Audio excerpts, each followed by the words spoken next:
Smith.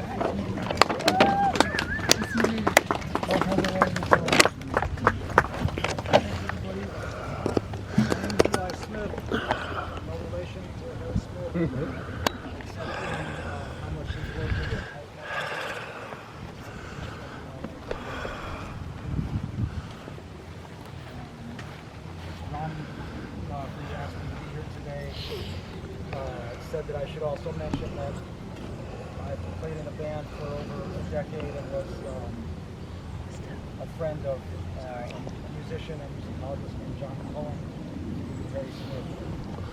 John Cullen was my name.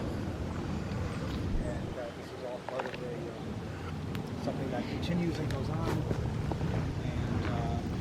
And I'm grateful to be here today, and I'm going to sing. Raymond, should I sing Henry Lee, or should I Fishing Blues? Yeah, Henry Lee, song number 1. So this is the first song on the anthology of American folk.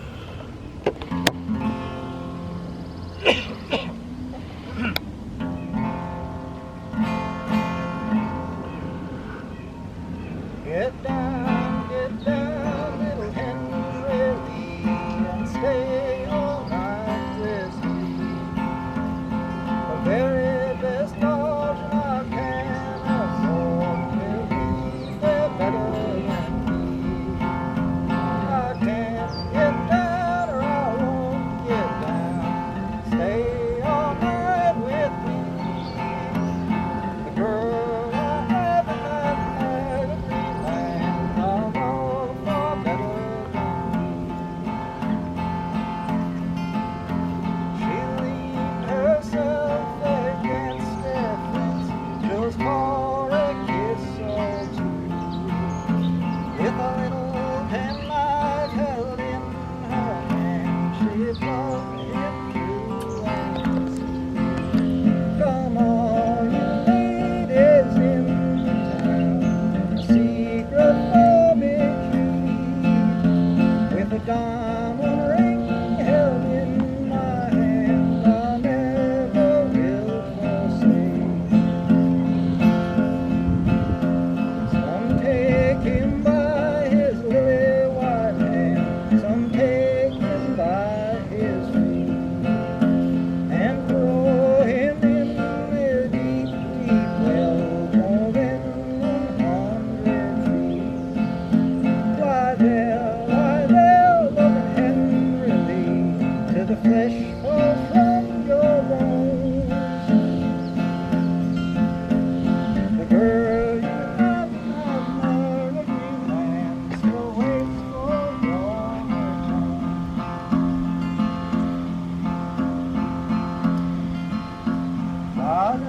Fly down, you little bird, and light on my rug.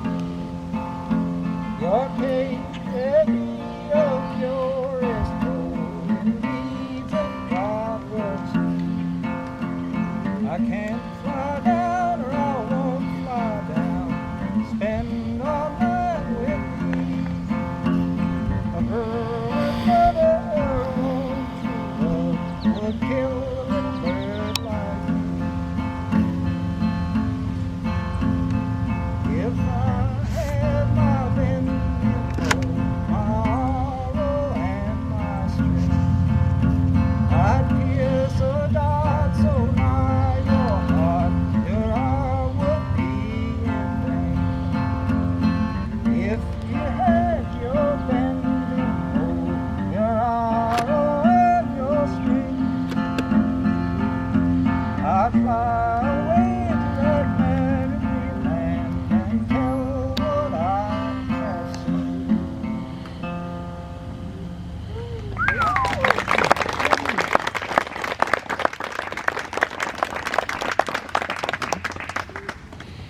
Hey, Eli Smith from the Downhill Strugglers, and he'll be back. So thank you for coming once again. It's people saying, well, what's the relationship between Herbert Huncke and Harry Smith? Well, none really direct, except they were both great great countercultural heroes, great deeds. They both ended up in the Chelsea Hotel in the last years of their life. Interestingly, their rent paid by the Grateful Dead, both of them. That's a good example of the kind of influence that they had on the general culture. And it was nice that a little bit of it came back to them at the end of their lives. We also have to thank Stanley Bard, who owned the Chelsea Hotel and put up with people like this, and was really one of the great art patrons of the 20th century, and he deserves to be acknowledged. And absolutely, Stanley Bard. So we just thought, as these ashes were getting moved around amongst people, and people were getting older, and there was a chance they would get lost or thrown out, that it would be a good thing to have a permanent place for them, for people to come and meditate on these individuals. And maybe if they didn't know who they were, they would be intrigued by what it says on the gravestone, and they would look them up and they would read them or listen to their music or see their films. I don't know what to say. I knew them both, and they were great people. They don't make them like that anymore. They knew how to hang. That was the great thing. They really knew how to hang. And I miss them both terribly. The next person who's going to speak is Ronnie Singh, and she and I were really with Harry when he died. She alerted me that he was ill, and I came rushing down, and we've been through a lot together, and she took good care of Harry in later years and got him his Social Security, SSI insurance, and made sure that he was well fed, and she really did a lot for him and a lot for his legacy as well. So I'm going to present Ronnie Singh, head of the Harry Smith Archives, to you now. Thank you, Raymond. As Raymond said, he was talking about legacy, and really legacy is such a strange kind of trajectory, and it's basically taken us 34 years to get to this point. Harry Smith died in 1991, and I thought I'd give a little background about where the ashes, the journey of the ashes, the trajectory of Harry Smith. It's an amazing story, and I feel like it's his world has been out there in so many important ways, and we had the survey exhibition at the Whitney, and there's a biography out, and there's a new book that Peter Valente just published that might be at the bookstore, at Sheep's bookstore today. There's a copy right there. Scott has a copy. And there's a few projects that are still left to do, really meaty, important projects, and how these things happen organically. And Scott, who was holding up the book, really is a person who has been working not only, he's holding up the book, but he shared with me during the Whitney a project that he was working on, which was essentially a 400 plus page book that tracked Harry's every movement and his locations and addresses, and essentially a conglomeration and a compilation of all of the factual information of Harry's whereabouts and different diaristic portrayals, and it's an incredible tome. Just finished yesterday. Okay, there you go. And so it's really, there's a handful of things, and the point is that this story continues, and we try to figure out what are those perspectives that still need to be told. And I think it's important that a lot of the young people that are here today are willing to pick up the mantle and be the ones to push that Sisyphus stone up the hill. And as I said, the trajectory of a legacy is one thing, but the trajectory of the ashes, when Raymond decided to do this, we actually had to come up with the death certificate and the certificate of cremation in order to get the ability to put Harry's ashes into the ground. And it caused us to go and get the documentation, and with the help of Peter Hale and Raymond and myself, we all kind of put our heads together and we figured out that in 1991, when Harry died, he was cremated at the Metropolitan Funeral Home, which was right across the street from Allen Ginsberg's house on 12th Street. And Rosebud Pettit, who was very close to Harry and called herself his wife, and other people referred to her as his spiritual wife, we found out that she really was the one who kind of took the reins to get this done.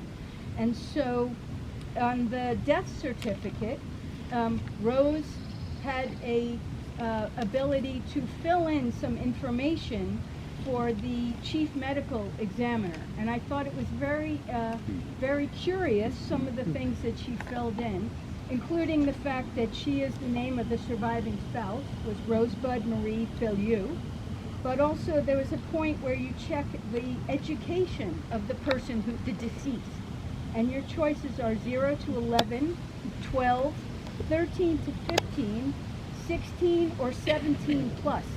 And Rose checked 17 plus, which is a good choice. And it was a natural, the manner of death was natural from a gastrointestinal hemorrhage and a peptic ulcer.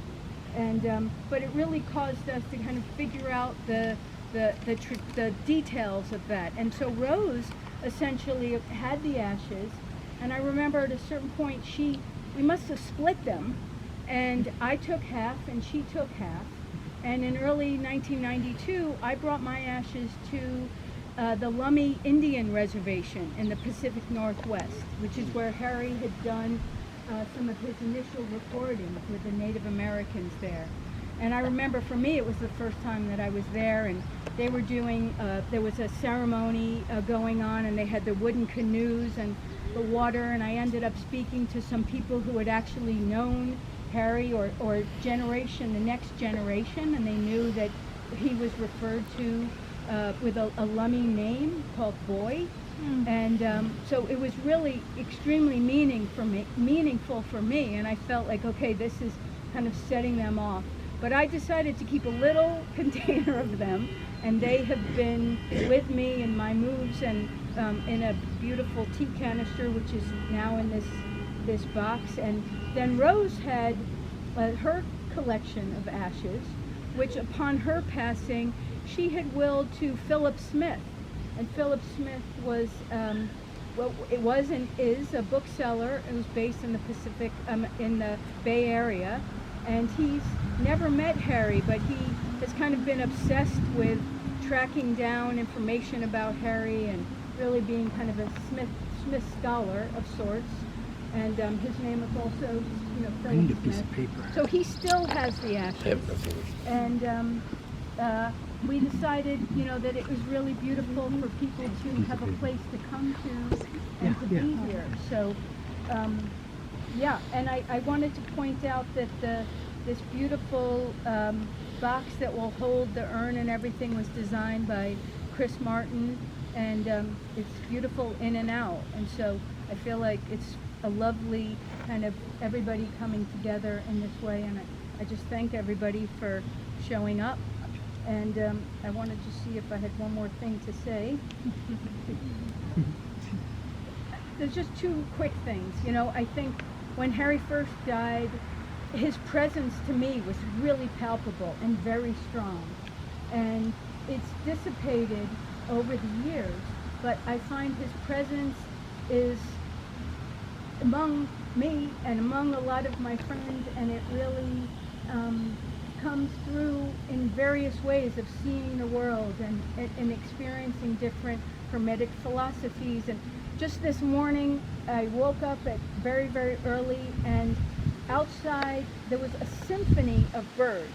Like I haven't heard in a long time. And it just made me think that Harry Smith is here with us. And so when you hear these different symphonies of birds, or you see something that has a unique pattern, or you understand the connection between different cultures, I feel like those are the things that Harry has left us with, a way of seeing the world and being in the world. So thank you so much.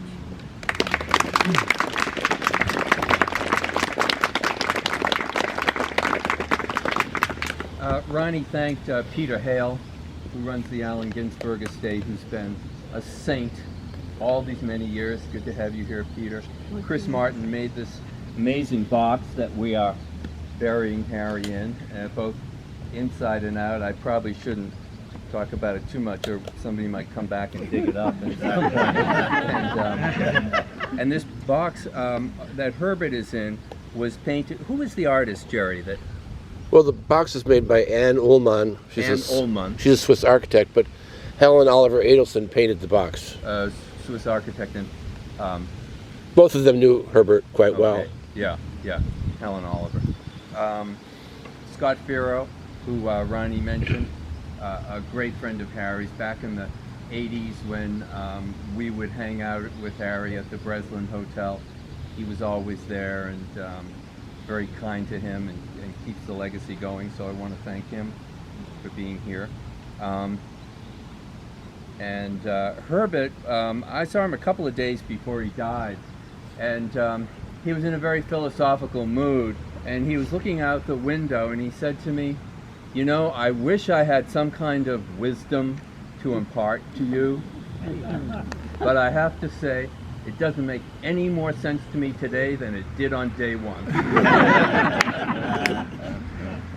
And Jerome Poynton, Jerry Poynton, who is Herbert's executor, is here. He's done about 20, 30 years worth of extraordinary research, and today he delivered about 4 huge boxes of his research to me, and he's done amazing work for Herbert. And so now I'm going to give you Ed Sanders and Steve Taylor, The Fugs.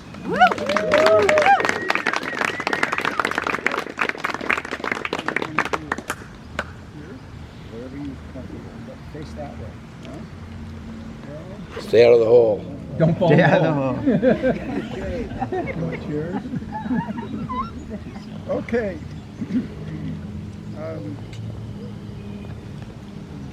Of course, we remember Herbert Huncke. I met him in 1962 for his group in Vega. He was always an acquaintance. I knew he was very close to Allen Ginsberg. Once when Herbert made me cash a bad check, I got angry and I went to Allen Ginsberg and I said, "You know, Herbert ripped me off." He said, "That's nothing. Once he stole my typewriter." So I forgave Herbert Huncke and saw him every now and then. He was always well dressed. He came to Miriam's at my pad on Avenue A, and around 1966 he had just gotten out of jail after stealing a men's cravat from Bloomingdale's. So, you know, he was always well turned out and very elegant, and I celebrate his cravat on my pad on Avenue A. Harry Smith. I first met Harry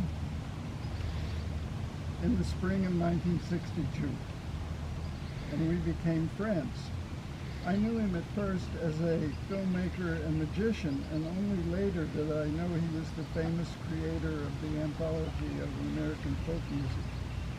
But I was very impressed with Jonas Mekas during those years, and Harry Smith recommended the type of Bell & Howell camera I should purchase to begin making film. And in 1964, Harry went to Anadarko, Oklahoma to record peyote rituals of the Kiowa. And he was mistakenly arrested, and he called me collect at my home and asked for bail money, so I sent him down $50 along with a bunch of other people. And then in 1965, after Tuli Kupferberg and I had formed the Fugs, Harry began to attend our concerts. And after watching our shows for a few months, he volunteered to set up a recording for Folkways Records. I eagerly accepted, and Harry became the producer. We gathered in April of 1965 at a recording studio, and Harry must have told Mo Ash of Folkways that we were some sort of jug band, because the contracts that Folkways gave us named us the Fugs Jug Band. In this first recording session, we weren't sure even how close to stand to the microphones. So Harry came out of the recording booth and he said, "Just get going." And so I've written a song called "Just Get Going," a tribute to Harry Smith. And I'm going to perform it with my brother's detail. We've done many things together for years.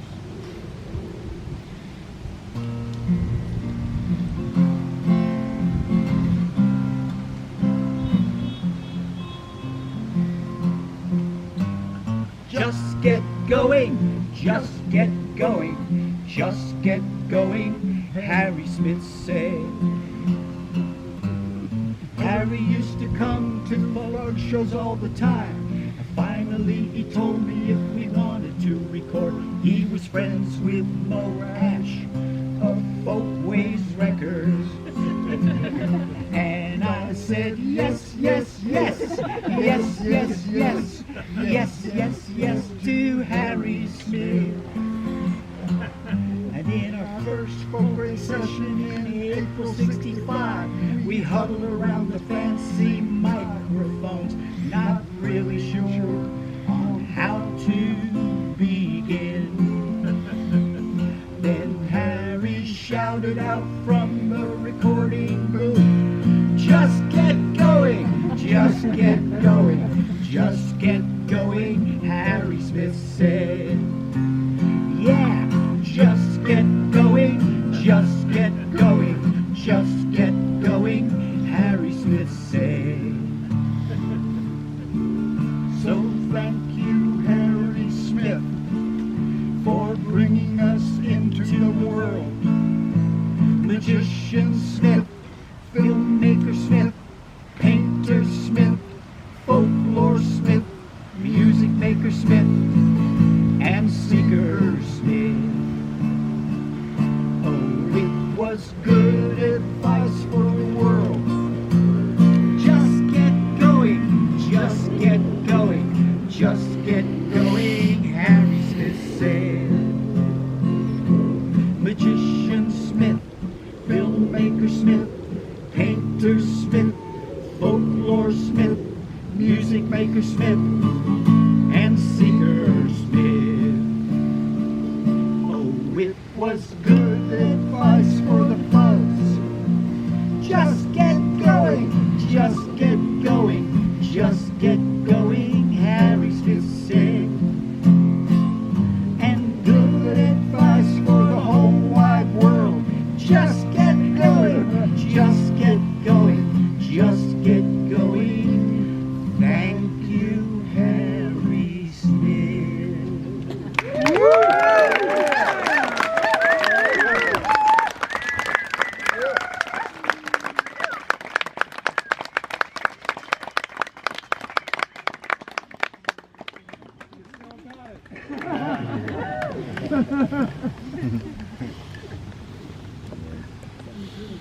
So the next part of this ceremony, Harry was a member of the OTO, the Aleister Crowley Church, and the bishop of the OTO is here, and he is going to perform a magic ceremony around the grave. Now, I think we're supposed to put the ashes in first. Is that right? Where's Bishop Tau Salinas? I'm over here. Oh, there you are. As you wish. Why don't we put them in, and then also this ceremony may not be filmed, so please, when it begins, put all your phones away and not filmed and not recorded. That's very important. The non-English part. There's a part that's not in English. Okay.